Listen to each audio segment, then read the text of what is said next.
Good morning all of you. ఈరోజు మనం టెరిడాఫైటా వర్గానికి చెందినటువంటి మొక్కలలో కనిపించే భిన్న సిద్ధ బీజిత మరియు విత్తన ధారణ అనే కాన్సెప్ట్ మీద, లక్షణం మీద ఈరోజు మనం డిస్కస్ చేద్దాం.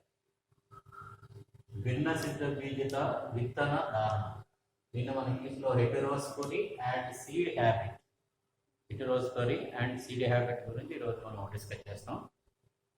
అయితే ఇంతకుముందు మనం టెరిడోఫైటాలో ఒక ముఖ్యమైన లక్షణంగా ఏం చెప్పాం మనం? వాస్కులార్ సిస్టమ్, వాస్కులార్ టిష్యూ అనేది, అంటే ప్రసరణ వ్యవస్థ అనేది మొట్టమొదటిసారి అభివృద్ధి చెందిందని, అది పరిణామ దిశలో ఒక ముఖ్యమైనటువంటి ప్రోగ్రెస్ క్యారెక్టర్గా మనం ఏ విధంగా అయితే చెప్పుకున్నామో, అలాగే భిన్న సిద్ధ బీజిత హెటెరోస్పోరీ అనేది కూడా అంతే ప్రాముఖ్యత కలిగినటువంటి అంశంగా మనం చెప్పొచ్చు అన్నమాట. అలాగే స్పెర్మటోఫైటా అంటే ఏ వస్తాయి మొక్కలు? వివృతి బీజాలు, ఆవృతి బీజాలు వస్తాయి. జిమ్నోస్పర్మ్ అండ్ యాంజియోస్పర్మ్స్ వస్తాయి. ఇవి వృక్ష సామ్రాజ్యంలో ప్రబలంగా బాగా విస్తారంగా పెరగడానికి గల కారణం ఏంటి? వాటిలో ఉండే విత్తనధారణ, వాటిలో ఉండే సీడ్ హ్యాబిటే ప్రముఖమైనటువంటి కారణం. సీడ్ హ్యాబిట్ అంటే ఏంటి?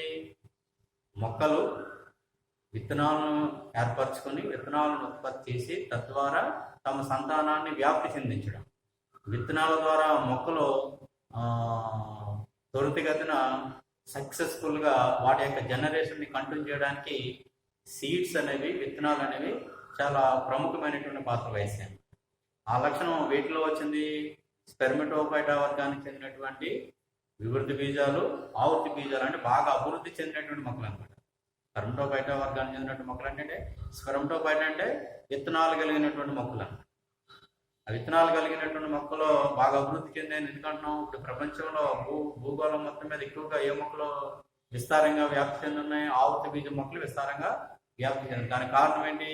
విత్తనాలను ఉత్పత్తి చేయడం ద్వారా తమ సంతానాన్ని అభివృద్ధి చేసుకోవడం. ఆ విధంగా సీడ్ హ్యాబిట్ అనేది ఆ మొక్కల యొక్క అభివృద్ధికి, వాటి సంఖ్య పెరగడానికి ప్రధానమైనటువంటి కారణం. అయితే టెరిడోఫైటాలో ఈ ఉన్నటువంటి ఈ హెటెరోస్పోరీ లేదా భిన్న సిద్ధ బీజిత అనేది కాలక్రమేణా పరిణామ దిశలో ఒక ప్రోగ్రెసివ్ క్యారెక్టర్ కింద విత్తన ధారణ లక్షణాన్ని సంతరించుకోవడానికి అది దోహదపడింది అనేసి మనం చెప్పొచ్చు అనమాట. ఆ విధంగా ఆవృతి బీజాలు వచ్చేసరికి విత్తనాలు కలిగడం, విత్తనాల ద్వారా వ్యాప్తి చెందడం అనేది మొక్కలు జరుగుతుంది అనమాట. ఆ వాస్కులార్ సిస్టమ్ కూడా మనకి టెరిడోఫైటాలో మొట్టమొదట ఏర్పడ్డాయి. నిన్నే మనం స్కేలార్ ఇవాల్యూషన్ గురించి మనం చెప్పుకున్నాం. టెరిడోఫైటాలో ఇంచుమించుగా 4-5 రకాల ప్రసరణ స్తంభాల రకాల గురించి చెప్పుకున్నాం. పరిణామ క్రమంలో ఒకదాని తర్వాత ఒకటి డెవలప్ ప్రోగ్రెసివ్గా ఏ విధంగా ప్రసరణ స్తంభాలు ఏర్పడ్డాయి చెప్పుకున్నాం. చివరికి ఆవృతి బీజాలు వచ్చేసరికి యూస్టీలిక్ ప్రసరణ స్తంభం వైపుగా ఆ పరిణామము అభివృద్ధి చెందిందనమాట.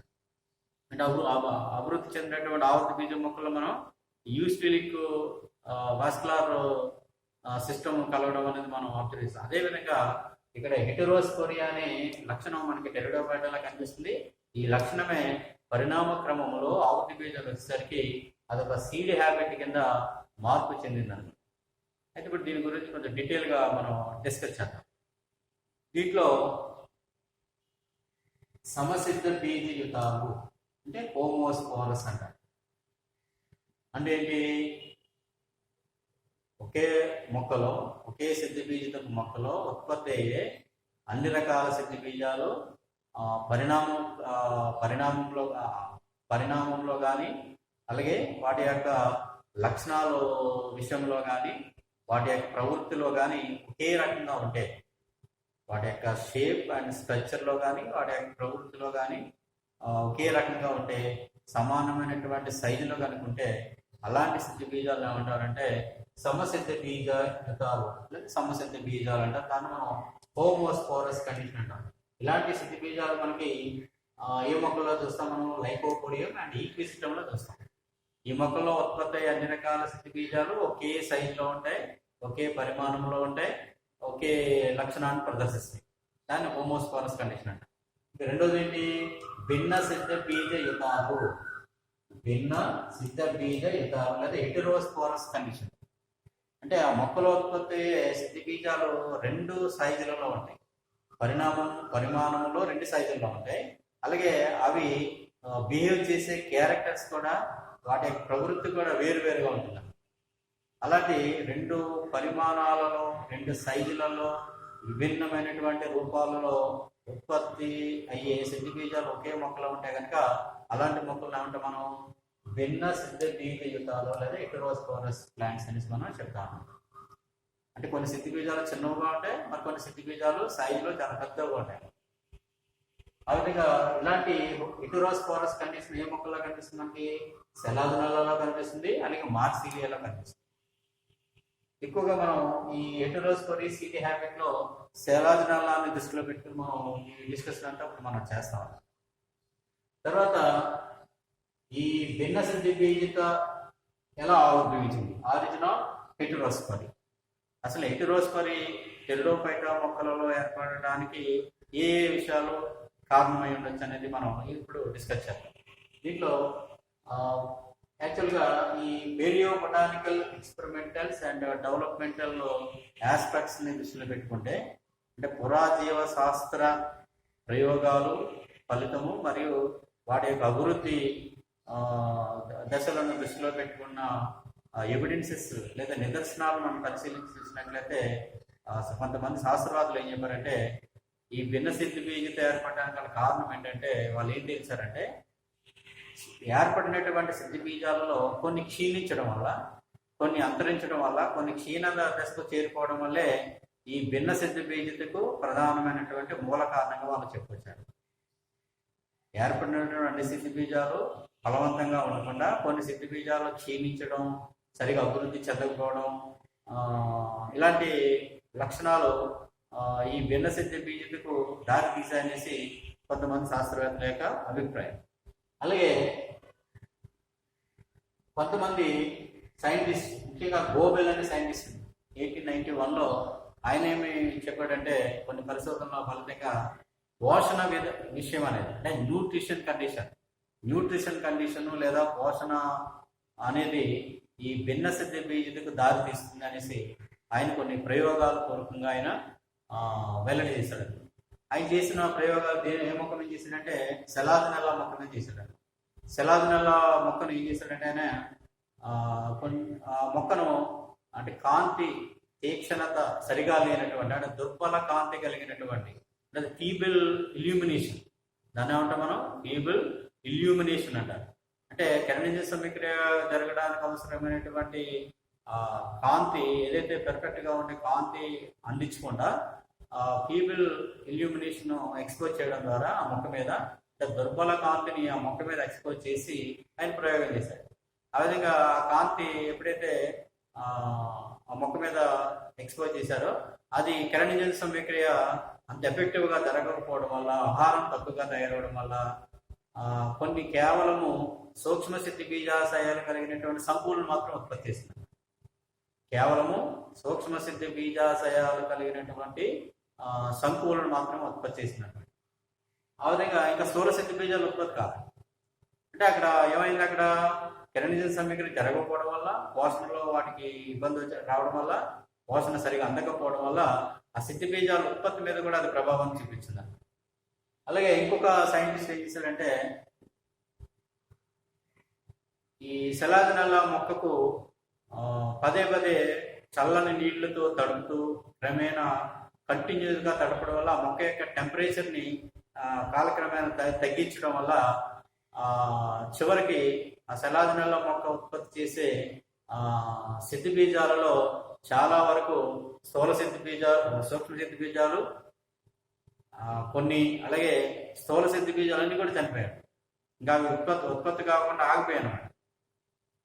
టెంపరేచర్ తగ్గించడం వల్ల వాటిని నిరంతరము చల్లటి నీళ్ళతో వాటి మీద చల్లడం వల్ల గ్రాడ్యువల్గా టెంపరేచర్ తగ్గించడం వల్ల ఈ సూక్ష్మ సిద్ధి బీజాలలో కొన్ని చనిపోయాయి, అలాగే స్థూల సిద్ధి బీజాలు మొత్తం చనిపోయాయి. మరలా అదే మొక్కను మళ్ళీ యథాస్థితికి తీసుకొచ్చి అనుకూలమైనటువంటి దానికి టెంపరేచర్ కండిషన్స్ అన్ని ప్రొవైడ్ చేసి మళ్ళీ దాన్ని పెంచినప్పుడు ఏం జరిగింది, ఆ చనిపోయినటువంటి కొన్ని మాత్రమే మిగిలినటువంటి సూక్ష్మ సిద్ధి బీజాలు మరలా ఉత్పత్తి అయ్యి అంతకుముందు కంటే 16 రెట్ల సంఖ్యలో సూక్ష్మ సిద్ధి బీజాలు ఎక్కువ సంఖ్యలో ఉత్పత్తి కావడం జరిగింది.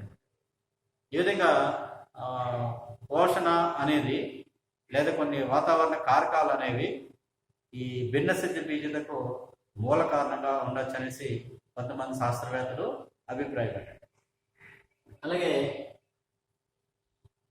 సెక్స్ డిటర్మినేషన్ అంటే లింగ నిర్ణయక లింగాలు అంటే లైంగికత్వాన్ని డిసైడ్ చేస్తుంది అనమాట.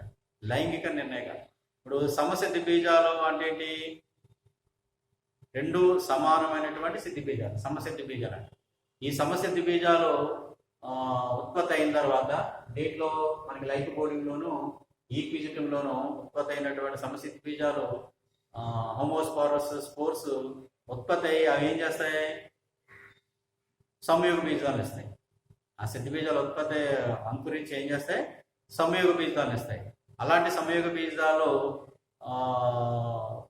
ఏం జరగాలి? తర్వాత మనకి లైంగిక ప్రత్యుత్పత్తి జరగాలి. లైంగిక ప్రత్యుత్పత్తి జరగాలంటే దానికి ఏం కావాలి? లైంగిక అంగాలు కావాలి. అంటే పురుష లైంగిక అంగమైనటువంటి యాంత్రికీయం ఏర్పడాలి, స్త్రీ లైంగిక అంగమైనటువంటి ఆర్కికోనియం ఏర్పడాలి. ఈ విధంగా అన్ని సిద్ధి బీజాలు సంయోగ బీజాలను ఉత్పత్తి చేస్తే ప్రతి సంయోగ బీజంలోనూ 2 లైంగిక అంగాలు ఏర్పడతాయి.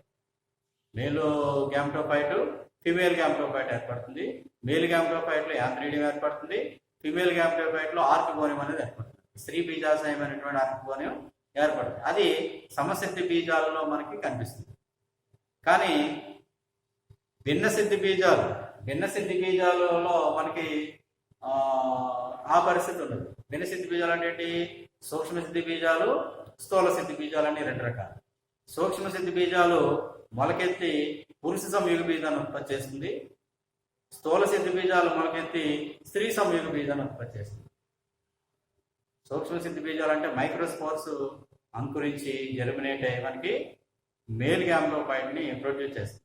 అలాగే మ్యాక్రోస్పోర్స్ మొలకెత్తి మనకి ఫిమేల్ గ్యామ్టోఫైట్ని ఉత్పత్తి చేస్తుంది. అక్కడ మేల్ గ్యామ్టోఫైట్లో మనకి యాంత్రిడియం ఏర్పడుతుంది లైంగికంగా. అలాగే ఫిమేల్ గ్యామ్టోఫైట్లో ఆర్కికోనియం అనేది ఏర్పడుతుంది. అంటే ఇక్కడ లైంగిక నిర్ణయం కూడా ఇక్కడ సిద్ధి బీజాల యొక్క పరిమాణం మీద డిపెండ్ అయి ఉంటుంది. అంటే సమసిద్ధి బీజాలలో ఈ లైంగిక నిర్ణయం అనేది ఎప్పుడు జరుగుతుంది? లైంగిక అంగాలు ఏర్పడేటప్పుడు డిసైడ్ చేస్తుంది. లైంగిక అంగాలు ఏర్పడేటప్పుడు అదే సంయోగ బీజంలో యాంత్రిడియం మరియు ఆర్కికోనియం అనేది ఏర్పడుతుంది. కానీ భిన్న సిద్ధి బీజాలలో లైంగిక నిర్ణయం అనేది ఆ సిద్ధి బీజ మాతృ కణాలలోనే లైంగిక నిర్ణయం అనేది డిసైడ్ అవుతుంది. తద్వారా సూక్ష్మ సిద్ధి బీజాలన్నీనేమో పురుష సంయోగ బీజాలుగా అభివృద్ధి చెందాయి. అలాగే స్థూల సిద్ధి బీజాలన్నీ కూడా మొలకెత్తి స్త్రీ సంయోగ బీజాన్ని ఇస్తున్నారు. అంటే ఈ విధంగా లైంగిక నిర్ణయం అనేది ఇక్కడ ఏమైంది? యాక్చువల్గా సంయోగ బీజంలో జరగాల్సింది. సంయోగ బీజంలోనే లైంగిక అంగాలు ఏర్పడతాయి. ఎందుకంటే సంయోగ బీజంగా ఉత్పత్తి చేయాలి కదా. కానీ ఇక్కడ లైంగిక నిర్ణయం ఏమైంది? హెటెరోస్పరీలో సంయోగ బీజము నుండి సిద్ధ బీజానికి వచ్చింది. ఆ సెక్స్ డిటర్మినేషన్ అనేది లైంగిక నిర్ణయం అనేది సంయోగ బీజం నుంచి సిద్ధ బీజ దశకు మారడం జరిగింది. ఈ విధంగా ఈ భిన్న సిద్ధి బీజంలో మనం ఈ లైంగిక నిర్ణయకాల యొక్క ప్రభావం అనేది మనం అబ్జర్వ్ చేయొచ్చు. అలాగే ఈ భిన్న సిద్ధి బీజిత అనేది సమసిద్ధ బీజిత నుండే ఏర్పడింది అనే దానికి కొన్ని నిదర్శనాలు కూడా సైంటిస్టులు చెప్పుకొచ్చారు. భిన్న సిద్ధ బీజిత అనేది హెటెరోస్పర్ అనేది దేని నుంచి వచ్చిందనమాట? సమసిద్ధ బీజిత నుంచే వచ్చిందనేసి వాళ్ళ యొక్క అభిప్రాయం. దానికి ఎగ్జాంపుల్గా వాళ్ళు ఏం చెప్పారంటే ఐసోఐటిస్ అనే ఒక మొక్క ఉంటుంది. ఐసోఐటిస్ అనే మొక్కలో మనకి స్థూల సిద్ధి బీజాలు, సూక్ష్మ సిద్ధి బీజాలు 2 సమానమైనటువంటి సంఖ్యలు ఏర్పడతాయి. ఆ మొక్కలో ఉన్నటువంటి స్థూల సిద్ధి బీజాశయంలో ఇంచుమించుగా 100 నుంచి 300, 400 స్థూల సిద్ధి బీజాలు కూడా ఏర్పడతాయి. సేమ్ అదే సంఖ్యలో ఉన్నటువంటి సూక్ష్మ సిద్ధి బీజాలు కూడా ఏర్పడతాయి. ఆ మొక్కలో 2 ఈక్వల్గా సైజులు వేరైనప్పటికీ కూడా సంఖ్యలో 2 సమానంగా ఏర్పడతాయి. కానీ మార్సిలియా సెలాజినాల్లో వచ్చేసరికి ఏమైంది? స్థూల సిద్ధి బీజాలు ఎన్ని ఏర్పడుతున్నాయి? స్థూల సిద్ధి బీజాశయంలో 4 మాత్రమే ఏర్పడుతున్నాయి. అంటే స్థూల సిద్ధి బీజ మాతృకణము క్షయకణ విభజన చెంది 4 ఏకస్థితిగా స్థూల సిద్ధి బీజాలు ఏర్పడతాయి. కానీ కొన్ని మొక్కలలో ఆ 4గిట్లో 3 క్షీణించి ఒక స్థూల సిద్ధి బీజం మాత్రమే ఫలవంతంగా ఉంటుంది. ఈ విధంగా భిన్న సిద్ధి బీజత అనేది సమసిద్ధి బీజత ముందుగా ఉన్న లక్షణం నుంచే కాలక్రమేణా అనేక పరిణామాలు జరగడం ద్వారా ఈ భిన్న సిద్ధి బీజత అనేది సమసిద్ధి బీజత నుంచి పుట్టుకొచ్చిందనేసి మనం ఏర్పడిందనేసి మనం దీన్ని బట్టి మనం చెప్పచ్చు. అలాగే నెక్స్ట్ ఈ భిన్న సిద్ధి బీజతలో జీవ సంబంధమైనటువంటి ప్రాముఖ్యత ఏంటి చూద్దాం. అంటే బయలాజికల్ సిగ్నిఫికెన్స్ ఆఫ్ హెటెరోస్పరీ. బయలాజికల్ గా దీని యొక్క ప్రాముఖ్యత ఏంటో మనం ఒకసారి మళ్ళీ డిస్కస్ చేద్దాం. దీంట్లో చూసినట్లయితే మనకి సెలజనలలో ఎక్కువగా ఈ హెటెరోస్పరీని మనం స్టడీ చేశాక రాష్ట్రాలు స్టడీ చేశారు కాబట్టి ఈ సెలజనలలో మనకి భిన్న సిద్ధి బీజత అనేది కనిపిస్తుంది. ఎలా కనిపిస్తున్నది? సూక్ష్మ సిద్ధి బీజాశయాలలో ఏర్పడినటువంటి సూక్ష్మ సిద్ధి బీజాలు అన్నీ కూడా చాలా చిన్న పరిమాణం ఉన్నటువంటి 0.015 మిల్లీ మైక్రాన్ సైజులో ఉన్నటువంటి సూక్ష్మ సిద్ధి బీజాలు ఏర్పడతాయి. కానీ స్థూల సిద్ధి బీజాశయాలు ఏర్పడినటువంటి స్థూల సిద్ధి బీజాల సంఖ్య కేవలం 4 మాత్రం ఏర్పడతాయి. మరియు వాటి యొక్క సైజు 1.5 మిల్లీ మైక్రాన్ల సైజు వరకు ఉంటుందండి స్థూల సిద్ధి బీజాల యొక్క పరిమాణం. ఈ విధంగా శలాజనాలలో మనకి ఈ భిన్న సిద్ధి బీజత అనేది మనం అబ్జర్వ్ చేయొచ్చు. అంటే ఈ సిద్ధి బీజాల పరిమాణం అనేది ఈ సంయోగ బీజాల యొక్క లైంగిక విభేదనంతో ముడిపడి ఉంటుందన్నమాట. లైంగిక విభేదనంతో మనకి ముడిపడి ఉంటుంది. అంటే సూక్ష్మ సిద్ధి బీజాలకి ముందు చెప్పుకున్నట్టు మేల్ గ్యామెటోఫైట్ను ఉత్పత్తి చేయడం, ఆ మేల్ గ్యామెటోఫైట్లో మనకి మేల్ రిప్రొడక్టివ్ ఆర్గాన్ అయినటువంటి యాంత్రికీయం ఏర్పడడం, అలాగే స్థూల సిద్ధి బీజాలు లేదా మ్యాక్రోస్పోర్స్ మొలకెత్తి ఫిమేల్ గ్యామెటోఫైట్ను ఉత్పత్తి చేయడం, అలాగే ఫిమేల్ గ్యామెటోఫైట్లో లైంగికాంగమైనటువంటి స్త్రీ సంయోగ బీజితమైనటువంటి ఆర్కిగోనియం అనేది ఏర్పడడం, స్త్రీ సంయోగ బీజాశయం స్త్రీ బీజాశయం అయినటువంటి ఆర్కిగోనియం ఏర్పడడం అనేది మనం అబ్జర్వ్ చేయొచ్చు. ఈ విధంగా అంటే లైంగిక విభేదనం అనేది అక్కడే మనకి జరుగుతుందన్నమాట. అయితే ఈ సంయోగ బీజాలలో అలాగే ఏకలైంగికత్వం అనేది కూడా మనం అబ్జర్వ్ చేయొచ్చు. ఏకలైంగికత్వం అంటే యూనిసెక్చువాలిటీ, దాన్ని మనం డయోసియస్ అంటారు. డయోసియస్నెస్ అంటే ఏంటి? ఏకలైంగికత్వం అంట. అంటే సంయోగ బీజంలో ఏదో ఒక లైంగికత్వం ఉంటుంది. అంటే మేలు లైంగికాంగం ఉంటుంది, లేదా ఆ సంయోగ బీజంలో ఫిమేల్ అంటే స్త్రీ లైంగికాంగము అయిన ఆర్కిగోనియం అన్న ఉంటుంది. అంటే ఇక్కడ డయోసియస్ అంటే ఏంటి? రెండుగా ఉంటాయి. అంటే రెండు లైంగికాంగాలు 2 మొక్కలలో ఉంటాయని, 2 సంయోగ బీజాలు ఉంటాయి. అంటే మేలు రిప్రొడక్టివ్ ఆర్గాను ఒక సంయోగ బీజంలోను, ఫిమేల్ రిప్రొడక్టివ్ ఆర్గాను 2వ సంయోగ బీజంలో ఉంటాయి. అంటే రెండింట్లో ఉంటాయి ఇక్కడ లైంగికంగా. ఫెర్టిలైజేషన్ జరగాలంటే మనకు 2 లైంగికాంగాలు కావాలి. 2 లైంగికాంగాల నుంచి మనకి మేల్ గ్యామెట్ కావాలి, ఫిమేల్ గ్యామెట్ కావాలి. పురుష సంయోగ బీజంగానము, స్త్రీ సంయోగ బీజం 2 కావాలి. ఈ 2 కావాలంటే 2 మొక్కలలో 2 సంయోగ బీజాలు ఏర్పడుతున్నాయి కాబట్టి దానిని మనం డయోసియస్ అంటారు. మోనోసియస్ అంటే ఏంటి? ఈ 2 లైంగికాంగాలు లేదా 2 లైంగిక కణాలు ఒకే సంయోగ బీజం ఏర్పడింది అనుకోండి, ఒకే దాంట్లో ఏర్పడుతుంది కాబట్టి దాన్ని ఏమంటాం? మోనోసియస్ అంటారు. మోనో అంటే 1, డయో అంటే 2. దాన్ని ఇంకొక విధంగా ఏం చెప్తాం? యూనిసెక్చువాలిటీ అంటారు, లేదా బైసెక్చువాలిటీ అంటారు. యూని అంటే 1, అంటే ఒకే ఒక లైంగికత్వాన్ని కలిగినటువంటి సంయోగ బీజం, దాన్ని యూనిసెక్చువాలిటీ అంటారు. అదే సంయోగ బీజంలో 2 లైంగికాంగాలు ఏర్పడి దాన్ని బైసెక్చువల్ అనేసి మనం చెప్పొచ్చు అన్నమాట. ఈ విధంగా ఈ ఏకలింగత్వం అనేది డిసైడ్ అవుతుంది. దీని వలన హెటెరోస్పరీ వలన, భిన్న సిద్ధి బీజత వలన ఈ యూనిసెక్చువాలిటీ అనేది మొట్టమొదటిసారి ఏర్పడడానికి ఈ భిన్న సిద్ధి బీజతే ప్రధానమైనటువంటి మూల కారణంగా మనం చెప్పొచ్చు అన్నమాట. అలాగే ఈ భిన్న సిద్ధి బీజతలో మనం పరిణామ క్రమంలో ఇంకొక లక్షణం ఏది అబ్జర్వ్ చేయొచ్చు అంటే, భిన్న సిద్ధి బీజత వలన మనకి సంయోగ బీజపు దశ అనేది చాలా వరకు క్షీణిస్తుంది అనమాట. కాలక్రమేణా చాలా వరకు క్షీణించి మినిమైజ్ అయిపోయి, ఇదివరకు మనం మార్సిలియాలో చెప్పుకున్నాం. మార్సిలియాలో చూడండి, సిద్ధ బీజపు మొక్క చాలా ప్రబలంగా ఉంటుంది, ఎక్కువగా జీవిస్తుంది, అలైంగిక ప్రత్యుత్పత్తిలో సిద్ధ బీజాలను ఉత్పత్తి చేస్తుంది, పూర్తి లైఫ్ని అది ఎంజాయ్ చేస్తుంది. కానీ సంయోగ బీజ దశ అంటే సిద్ధి బీజం మొలకెత్తగా వచ్చినటువంటి సంయోగ బీజ దశ అనేది చాలా వరకు మినిమైజ్ అయిపోతుంది అనమాట. అంటే టెరిడోఫైట చివరిగా అభివృద్ధి పరిణామ క్రమంలో సంయోగ బీజ దశ అనేది నలిపి అయిపోతుంది, చాలా చిన్నది అయిపోతుంది అనమాట. చివరికి సంయోగ బీజ యొక్క పరిస్థితి ఎలా వస్తుందంటే కంటికి కనిపించినంత సైజులో ఉండడం, అలాగే ఆ దశ కూడా సిద్ధ బీజం లోపలే పెరుగుదల చూపించడం, అభివృద్ధి చెందడం, ఆ సిద్ధ బీజంలోనే సంయోగ బీజంగా మారడం, అలాగే సంయోగ బీజంలో మనకి లైంగిక అంగాలు అయినటువంటి యాంథ్రీడియాలు ఏర్పడడం, ఆర్కిగోనియాలు ఏర్పడడం, అలాగే వాటిలో మధ్య లైంగిక కణాలు ఏర్పడడం, అంటే మేల్ గ్యామెట్స్ ఫిమేల్ గ్యామెట్స్ ఏర్పడడం, అలాగే వాటి మధ్య ప్రత్యుత్ ఫలదీకరణ జరగడం. ఫలదీకరణగా ఏర్పడినటువంటి సంయుక్త బీజం కూడా అదే సిద్ధ బీజం లోపల ఉండిపోయి తర్వాత తదనంతరం డెవలప్మెంట్ యాక్టివిటీస్ మనకి కనిపించడం.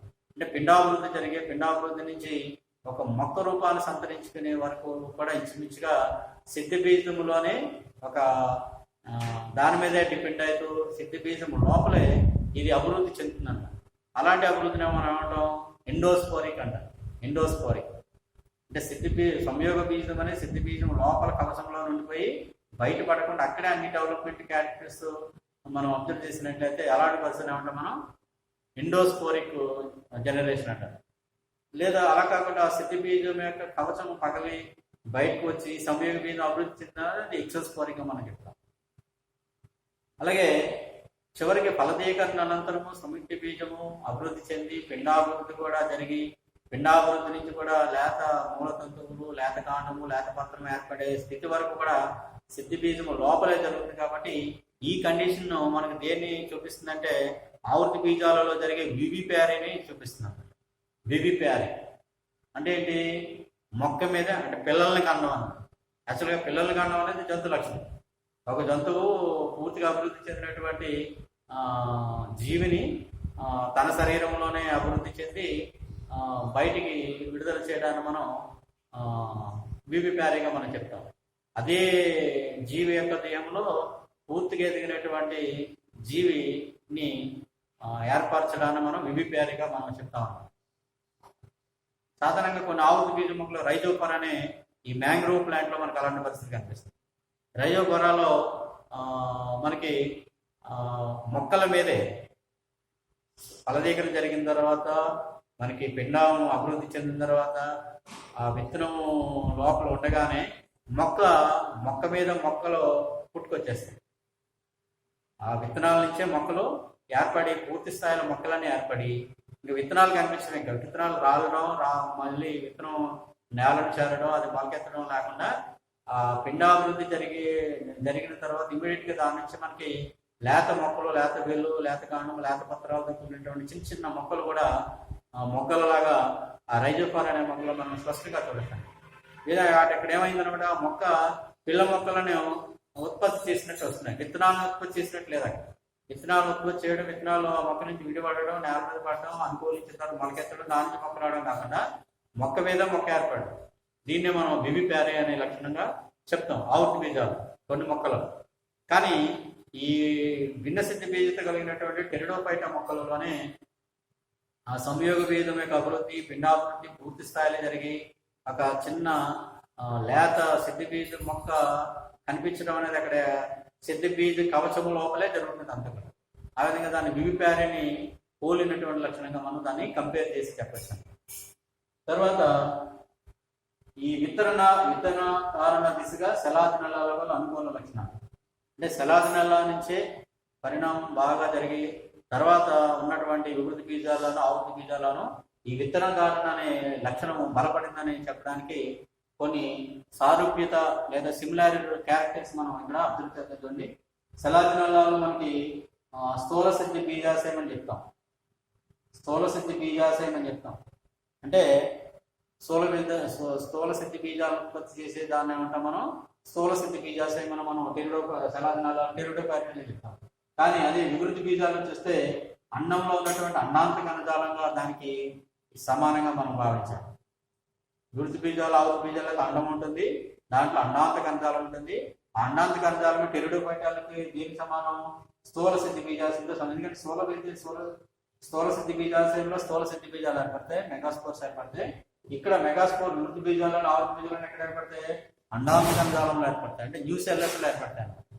అలాగే శలాజనాలలో చూసినట్లయితే స్థూల సిద్ధి బీజం అంటాం. అలాగే ఇక్కడ కూడా మనం వివృతి బీజాలు లేదా ఆవృత్తి బీజాలు స్థూల సిద్ధి బీజం అని చెప్తాం. అలాగే ఇక్కడ స్త్రీ సంయోగ బీజం అంటాం.